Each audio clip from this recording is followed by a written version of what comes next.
नमस्कार। कबीर ग्रंथावली पर हम अध्ययन जारी रख रहे हैं और कबीर को पढ़ते हुए हम जानते हैं कि कबीर पर सूफियों की प्रेम की पीर का प्रभाव रहा है और कबीर की रचनाओं का संकलन बीजक है और इसके संकलनकर्ता धर्मदास हैं। ये महत्वपूर्ण तथ्यों का हम बार-बार उल्लेख कर रहे हैं जो कि परीक्षा उपयोगी है। बीजक जो है जिसका संकलन धर्मदास ने किया है जो कि कबीर के शिष्य रहे हैं। ये 3 भागों में है, साखी, सबद और रमेनी। और यदि हम देखें तो कबीर की मृत्यु के पश्चात जो कबीर पंथ में जो गद्दी है वो धर्मदास को मिली थी। कबीर ने अपने गुरु रामानंद से राम भक्ति का मंत्र प्राप्त किया और उनके राम जो है दुष्ट दलन रघुनाथ राम नहीं थे, वरन राम से उनका अभिप्राय निर्गुण राम या ईश्वर से था। वे स्वयं कहते हैं, दशरथ सुत तिहुलोक बखाना, राम नाम का मर्म है आना। तो उन्होंने राम को निर्गुण रूप में स्वीकार किया है और वे उसी निर्गुण राम की उपासना का संदेश देते हुए कहते हैं कि निर्गुण राम जपहु रे भाई। उनकी राम भावना ब्रह्म भावना से सर्वथा मिलती है और उनके जो राम है वो निर्गुण राम के ही पर्याय हैं। ब्रह्म, जगत, जीव, माया आदि तत्वों का निरूपण उन्होंने जो भारतीय अद्वैतवाद है उसके अनुसार किया है। तो अद्वैत मत जो है वो स्थान स्थान पर दिखाई देता है। उनके अनुसार जगत में जो कुछ भी है वह ब्रह्म ही है और अंत में सब ब्रह्म में ही विलीन हो जाता है। और संसार की मिथ्या और माया के भ्रम का आख्यान कबीर ने इसी अद्वैतवादी विचारधारा के अनुरूप किया है, जहाँ पर वे कहते हैं, कबीर माया पापणी हरिसु करें हराम, मुखी कड़ियाली कुमति की कहन न देई राम। तो ये बात कबीर कहते हैं। कबीर की विद्रोह भावना जिसका अध्ययन हम देख चुके हैं, पिछले कालांश में भी हमने देखा कि वे तीर्थाटन का विरोध करते हैं, मूर्ति पूजा का विरोध करते हैं, हिंसा का विरोध करते हैं, जाति पाति और छुआछूत का विरोध करते हैं। इन सभी जो आडंबर भावनाओं का वो विरोध करते हैं। कबीर पर विभिन्न दर्शनों का प्रभाव है, योगियों की वो आलोचना भी करते हैं और सिद्धों की जो गुरु की महत्ता पर वे बल देते हैं, हठयोग साधना पर बल देते हैं। कबीर भी नाद बिंदु की साधना और षट चक्र भेदन की बात कहते हैं। तो कबीर ने रूढ़ियों और शास्त्रीय पांडित्य का विरोध किया है और जो महत्वपूर्ण तत्व मिले हैं उनका समावेश अपने काव्य में कर लिया है। इसीलिए कबीर सार सार को गहिले थो थो दे उड़ाए की बात करते हैं। कबीर का काव्य प्रयत्न साध्य नहीं है, उसमें रसगत रमणीयता और भाव सौंदर्य का विधान हुआ है। वहां पर सांगरूपक, उपमा, विभावना, अन्योक्ति, दृष्टांत, अलंकार देख सकते हैं। छंद विधान की दृष्टि से साखियां दोहा छंद में हैं। रमैनी में कुछ चौपाइयों के बाद एक एक दोहा है, जबकि सबद पद शैली में लिखे गए हैं। तो कबीर को छंद की जानकारी नहीं थी, इसलिए दोहे जैसे छंद में भी जो मात्राएं हैं वो कम या अधिक वहां पर मिलती हैं और चौपाइयां भी मात्रिक दृष्टि से शुद्ध नहीं है। उनका अप्रस्तुत विधान जो है मौलिक है। वे भारतीय दर्शन, साधना पद्धति और हठयोग के क्षेत्र से लाए हैं, जिसमें नलिनी, नाव, घट कुमार, बूंद सरोवर जैसे अप्रस्तुत उनके जो यदि देखें तो वो पारिवारिक जो व्यवसाय से भी लिए गए हैं, जैसे कि ताना बाना, चादर, करग, भरनी, धागा, ये सारी चीजें। प्रतीक के द्वारा वे अदृश्य, अगोचर, अप्रस्तुत को प्रस्तुत, गोचर और दृश्य बनाकर काव्य में लेकर आते हैं। और यहाँ पर ईड़ा पिंगला नदियों के लिए प्रतीक के रूप में वो, जैसे पिछले ही पद में उन्होंने गंगा यमुना नदियों का वर्णन किया है। तो इस प्रकार है। कबीर की जब भाषा देखते हैं तो मुख्य रूप से ब्रज, अवधी और खड़ी बोली का मिश्रण दिखाई देता है। कहीं कहीं पर भोजपुरी, पंजाबी और राजस्थानी भाषा भी देखी जाती है और आचार्य रामचंद्र शुक्ल इसी आधार पर कबीर की भाषा को पंचमेल खिचड़ी कहते हैं। तो ये कबीर के कला पक्ष और भाव पक्ष की मुख्य बातें हैं। और कबीर पदों के जो अनेक संकलन करता हुए हैं। कबीर ने व्यक्तित्व के 7 शरीर माने हैं, जिसमें स्थूल शरीर, आकाश शरीर, सूक्ष्म शरीर, मनस शरीर, आत्मिक शरीर, ब्रह्म शरीर, निर्वाण शरीर, इनका कबीर जिक्र करते हैं। इसी तरह कबीर 7 चक्रों की बात करते हैं, जिसमें मूलाधार, स्वादिष्ठान, मणिपूरक, अनाहत, विशुद्धि, आज्ञा और सहस्रार चक्र की वो बात करते हैं। तो ये सारी जो शब्दावली है, पारिभाषिक शब्द है, वो आते हैं, जिसमें कबीर गगन मंडल को शून्य कहते हैं। तो ये सारी तथ्य हैं। कबीर ने शास्त्र ज्ञान के बजाय अनुभवजन्य ज्ञान को प्राथमिकता दी है। वे गुरु के महत्व को बताते हैं और वे कहते हैं, गुरु प्रसादी अकल भई तो को नहीं तन तर था बेगाना, अर्थात गुरु की कृपा से ही ज्ञान प्राप्त हो सकता है। ये बात कबीर कहते हैं। कबीर के 17 पदों का हम अध्ययन कर चुके हैं। कबीर के 18वें पद पर हम चलते हैं और इस पद में कबीर स्पष्ट कह रहे हैं कि हिंडोला तहां झूले आत्म राम। तो इस पद में कबीर ने हिंडोलना का रूपक गढ़ा है और उससे ये बताने की चेष्टा की है कि शरीर के भीतर प्रेम भक्ति के झूले में जो आत्मा रूपी जो राम है, वो पंच प्राण के साथ, 5 ज्ञानेंद्रियों के साथ आनंद मना रहे हैं। और आगे जो दूसरा अंश है, इसमें ये बताते हैं कि जीवात्मा मूलाधार से यात्रा करते हुई आज्ञा चक्र के संगम को पार करके ब्रह्मरंध्र तक पहुंचती है, तब वो अमृत का पान कर लेती है। ये बात यहाँ पर कबीर ने कही है। और कबीर की जो पारिभाषिक शब्दावली की हमने बात की थी, उसमें जो 7 चक्रों की बात की थी, वो यहाँ पर भी आ रहे हैं।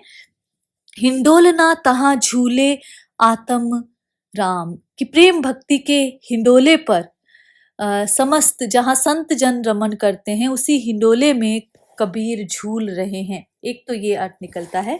दूसरा ये है कि कबीर कहते हैं कि प्रेमा भक्ति रूपी एक झूला है। झूला कैसा है?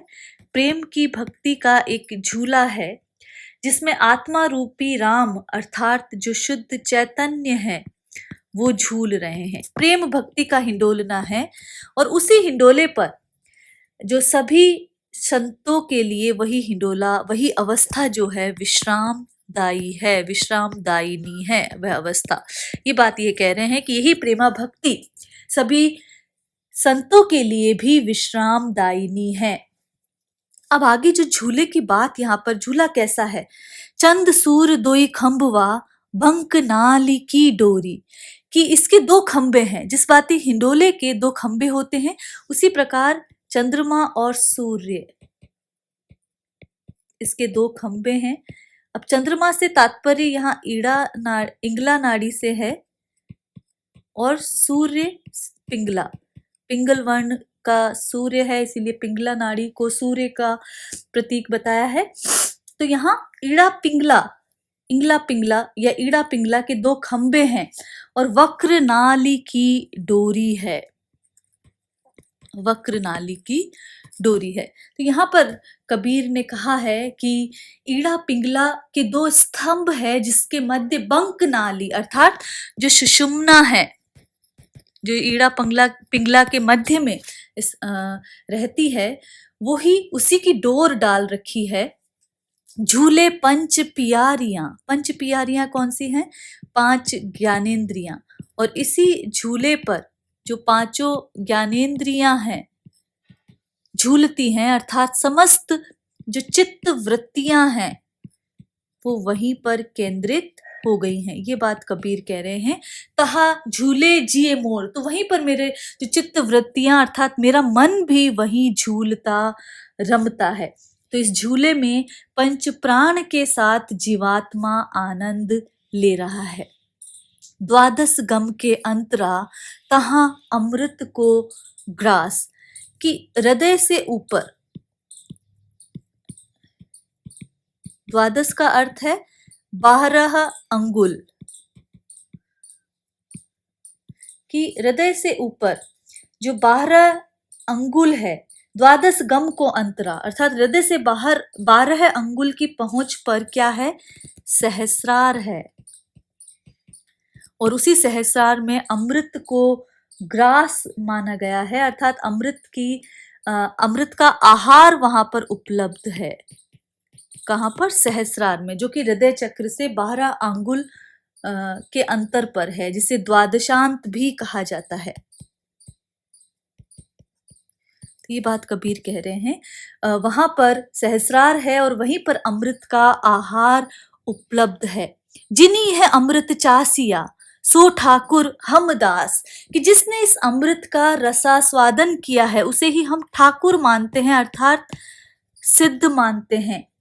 वही स्वामी है और मैं उसका दास हूं। कबीर ये कहते हैं कि जिसने उसका रसास्वादन कर लिया है उसे मैं सिद्ध मानता हूं, उसे मैं स्वामी मानता हूं और मैं उसका दास हूं।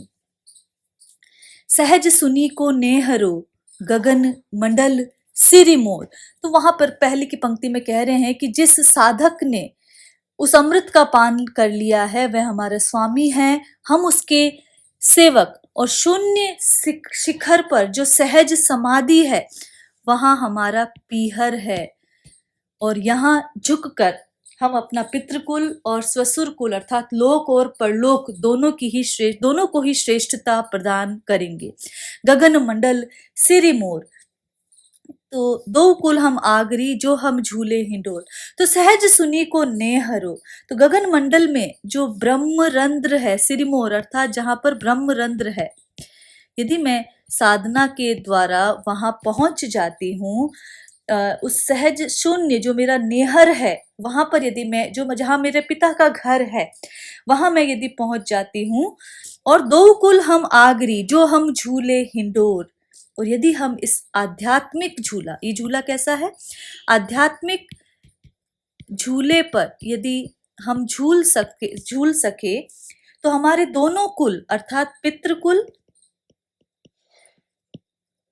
और जो श्वसुर कुल है, अर्थात जो इहलोक और परलोक, दोनों कुल कौन से हैं, इहलोक और परलोक। जब शरीर को या आत्मा को दुल्हन के रूप में देखा है तो वहां पर इहलोक और परलोक जो हैं वो पितृकुल और स्वसुर कुल के रूप में देखे गए हैं, दोनों ही श्रेष्ठ हो जाएंगे। तो अर्थात जब ब्रह्मरंध्र तक जो आध्यात्मिक साधना पहुंच जाएगी तब हमारे दोनों कुल ही जो इहलोक और परलोक है वो तर जाएंगे।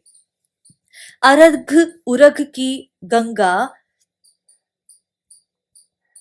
अरघ उरघ की गंगा जमुना मूल कवल को घाट, यहाँ पर कबीर दूसरा रूपक रचते हुए कह रहे हैं कि कुंडलिनी मूलाधार चक्र के घाट से ईड़ा पिंगला रूपी मार्गों द्वारा षट चक्रों की गगरी को उठाकर भेदन कर त्राटव के संगम पर पहुंचकर विस्फोट करेगी, जिससे अनहद नाद होगा। ये एक पूरा रूपक जो कबीर रच रहे हैं कि अरग उरग की गंगा जमुना मूल कवल को घाट, कि ईड़ा पिंगला जो एक दूसरे के ऊपर होती हुई सुषुम्ना मार्ग से जाती है वही क्या है, गंगा यमुना नदियां हैं।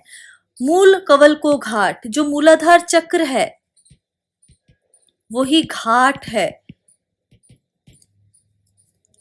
जहां से आध्यात्मिक यात्रा प्रारंभ होती है। छठ चक्र की गागरी त्रिवेणी संगम बाट, और यहाँ पर जो 6 चक्रों की से ये जो यात्रा है वो गुजरती है, 6 चक्रों की गगरी को उठाकर, 6 चक्रों की गगरी को भेद कर वो त्रिवेणी संगम पर पहुंचती है। त्रिवेणी संगम कहाँ है, जब ये देखा जाए तो जो 6 चक्रों की गगरी को उठाते हुए आज्ञा रूपी जो त्रिवेणी चक्र है, आज्ञा चक्र रूपी त्रिवेणी संगम की बात की गई है। नाद व्यंद की नावरी राम नाम कनिहार, यदि हम देखें तो अर्घ का अर्थ ऊर्ध्व है, यहाँ पर मूल का मूलाधार, तो यह नाव का अर्थ नौका है और कनिहार का अर्थ कर्णधार है। कणिहार का अर्थ यहाँ पर कर्णधार से लेना चाहिए। तो यहाँ पर यह है कि राम की भक्ति ही इस नौका का कर्णधार है। कहे कबीर गुण गाई ले, गुरु गमी उतरो पार।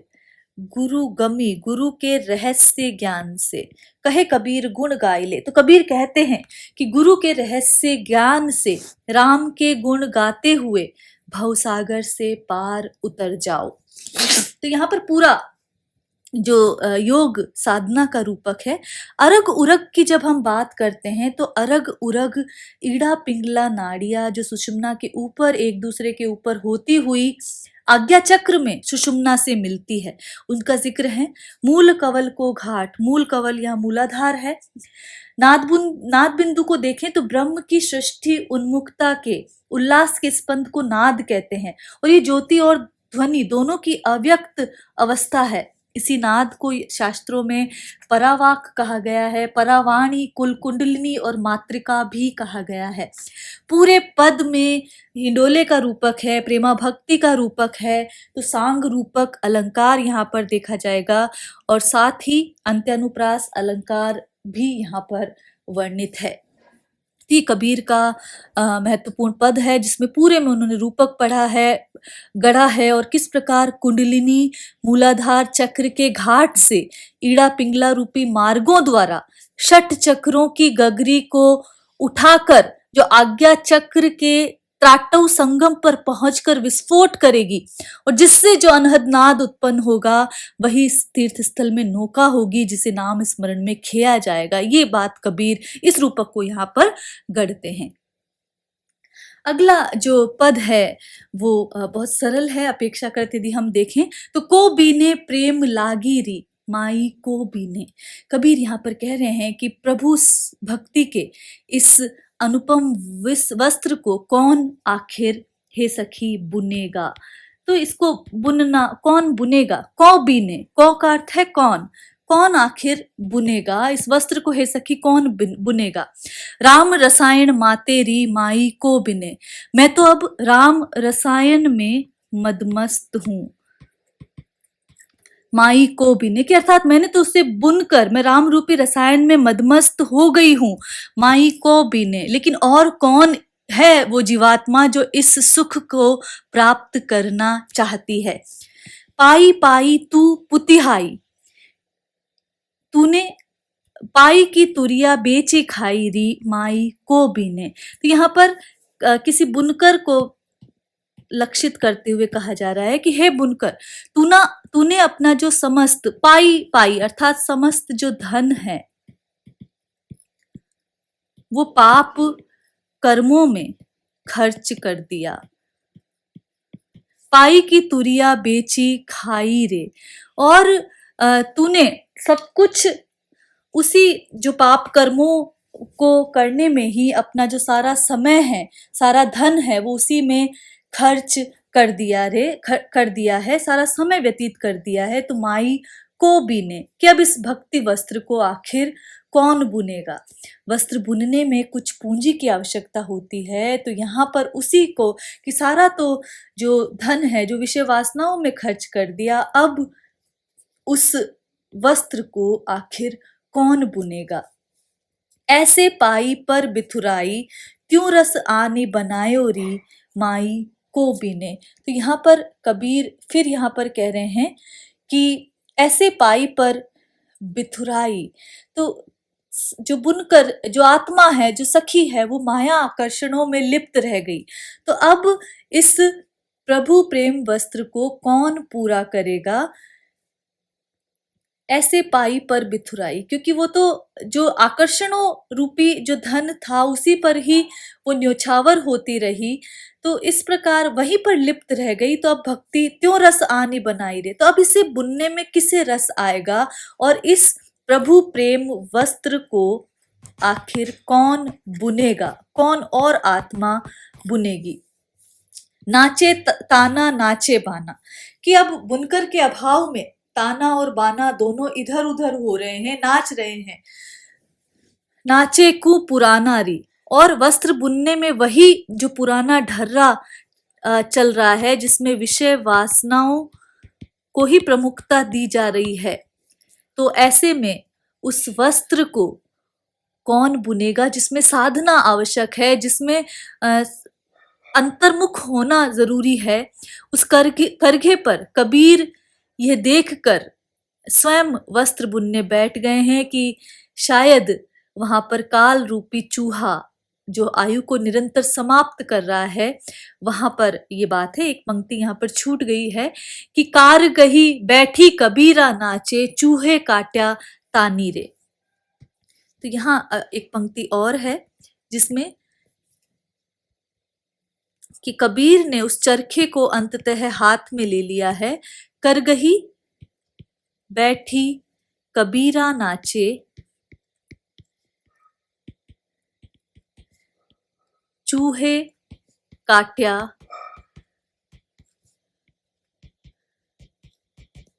तानारी माई को बीने,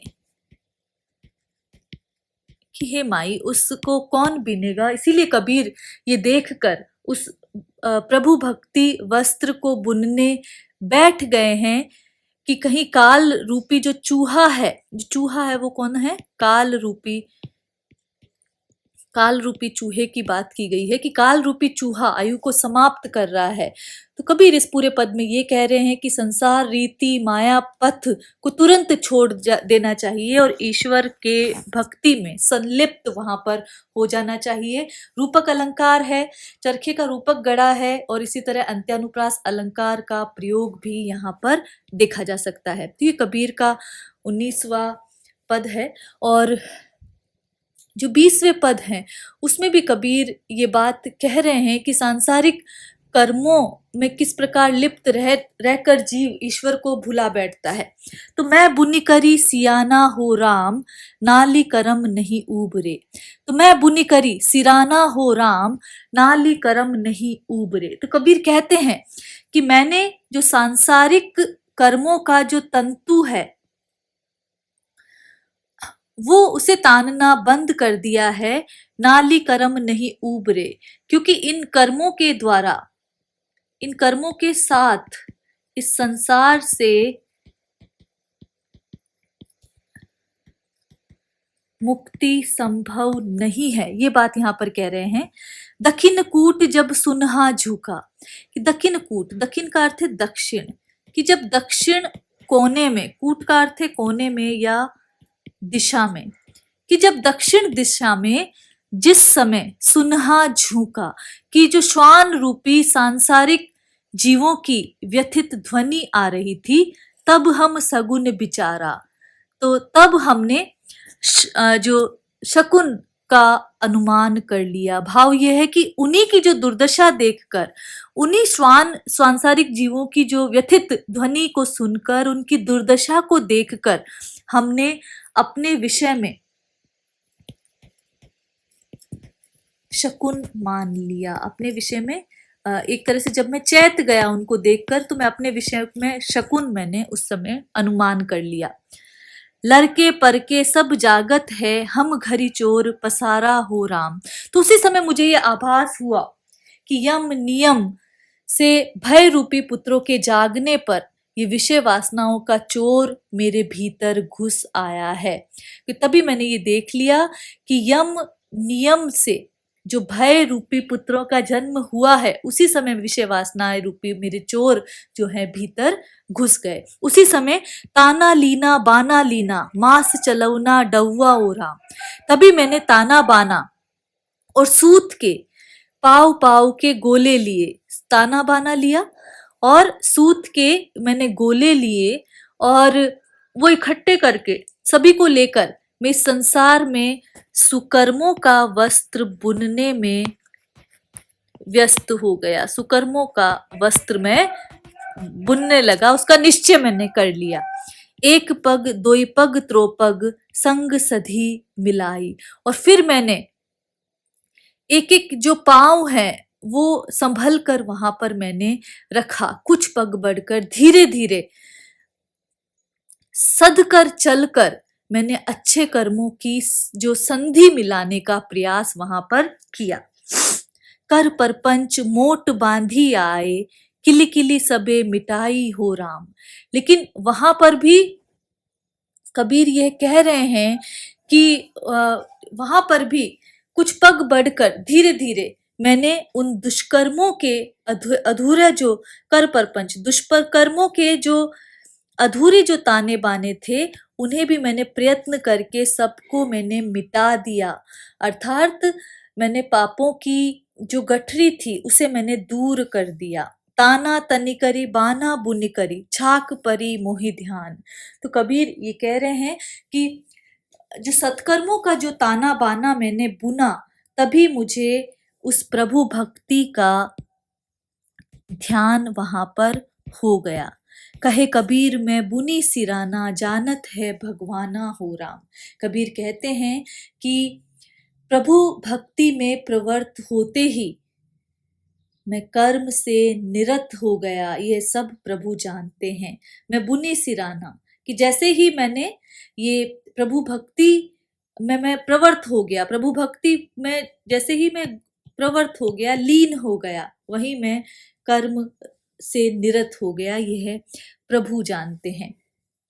कर क्रमंच मोटे बंधी आए, जो विषय वासनाएं जो मुझे बांधने को आई उसे किली किली अर्थात धीरे धीरे मैंने मिटा दिया। किली किली का अर्थ यहाँ धीरे धीरे से है, तो धीरे धीरे उन्हें भी मैंने दूर कर दिया।